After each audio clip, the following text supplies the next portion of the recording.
Hi guys, it's Stock Curry, and there's some economic data coming out on Tuesday that you need to know about that might confirm Warren Buffett's warning to investors last week. I've also got a brand new trade idea for you, so let's get into it.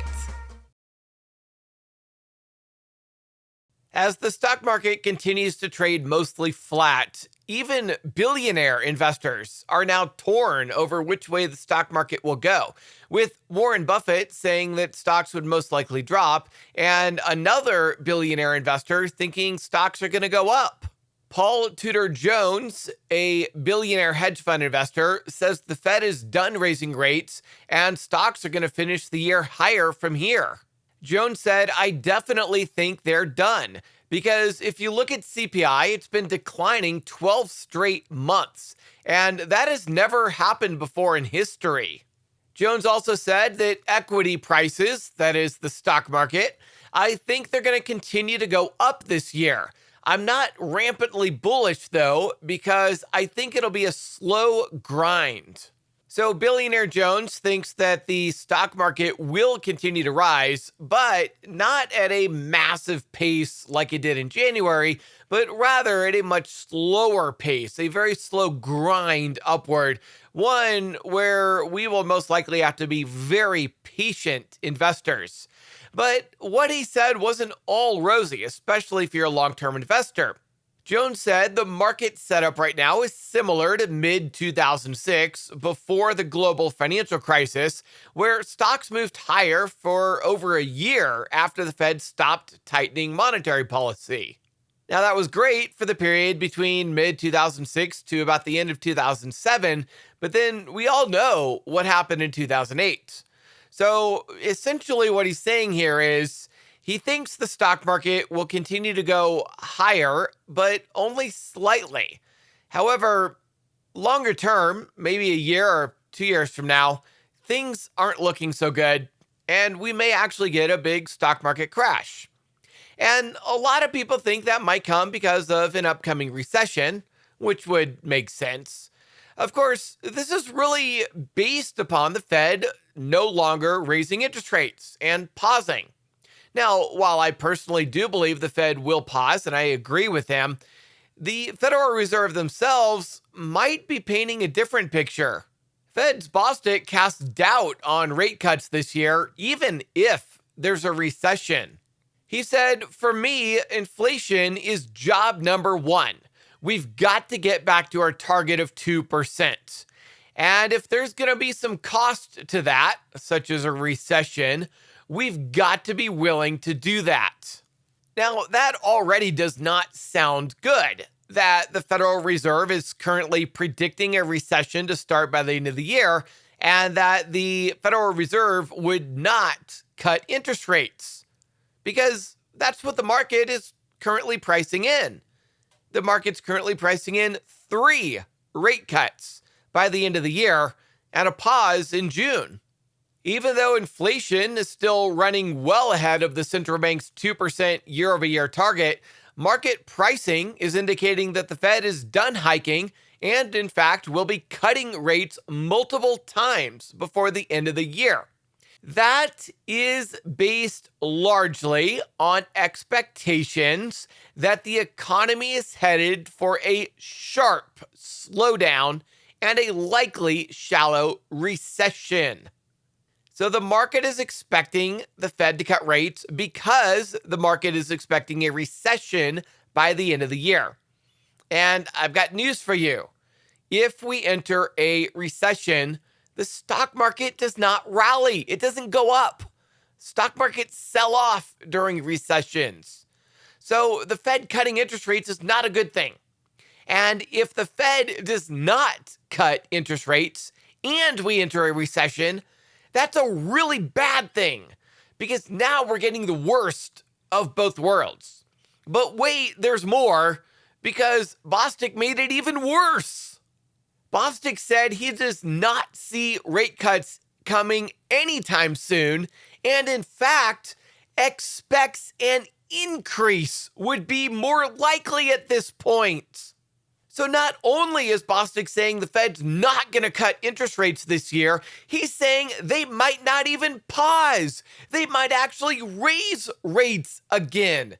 Now, this is really shocking because just 2 weeks ago, CME futures were pricing in a 97% chance of the Fed pausing at their June meeting. And just yesterday, CME futures were pricing in an 85% chance of the Fed pausing. But after Fed Bostic's remarks today, CME futures are now pricing in just a 75% chance of the Fed pausing, from 97% to 85% yesterday down to 75% today, with the chance of a 25 basis point rate increase up at 25%. And if the Fed does do what Bostic is saying they will do, the market is going to have to reprice this new reality. Because right now the market is pricing in a pause in June and then 3 rate cuts.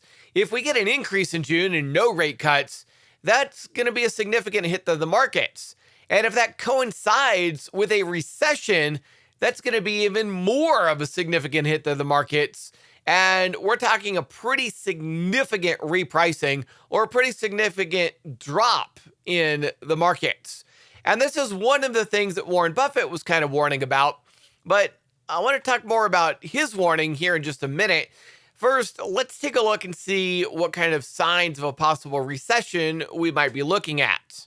Now, we've been hearing for a while that consumers are spending on credit cards because their pay isn't keeping up with inflation. And today we got news that the consumer debt just passed 17 trillion for the first time, despite a slide in mortgage demand. So if mortgage demand is going down, then where's this increase in consumer debt coming from? Well, it's coming from credit cards. And consumers continue to spend money on credit cards in order to buy groceries and things that they need.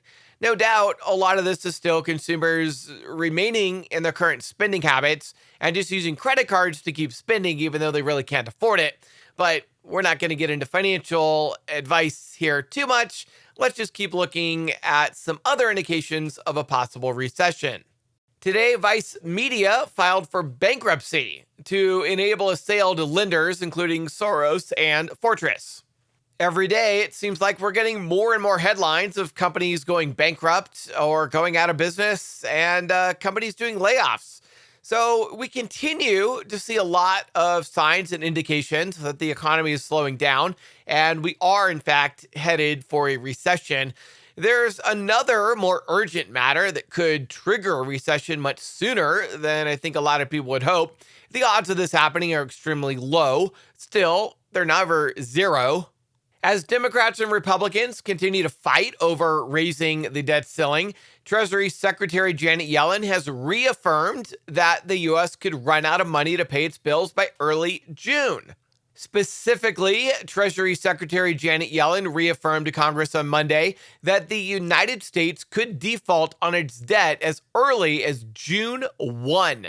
And that gives Congress just 3 weeks to agree on raising the debt limit ceiling. Unfortunately, there are less than 7 days where Congress, Senate, and the president will all be together, meaning they have very little time to make this work. Last week, the congressional leadership was in another country doing a foreign tour. Next week, President Biden is going to be doing an international tour. So when President Biden gets back, they're going to have a little less than 2 weeks left to actually come up with some kind of agreement.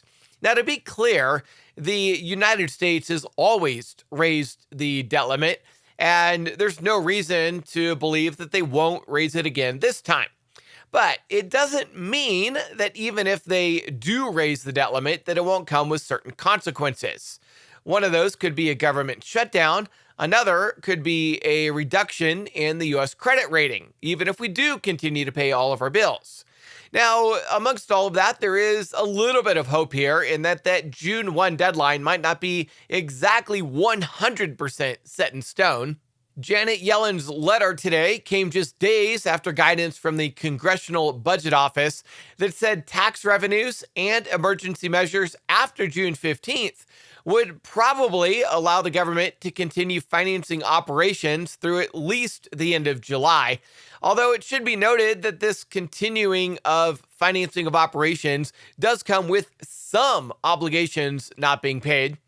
The CBO report said that if the debt limit remains unchanged, there is significant risk that at some point in the first 2 weeks of June, the government would no longer be able to pay all of its obligations. Now, this isn't the first time this has happened, and it won't be the last.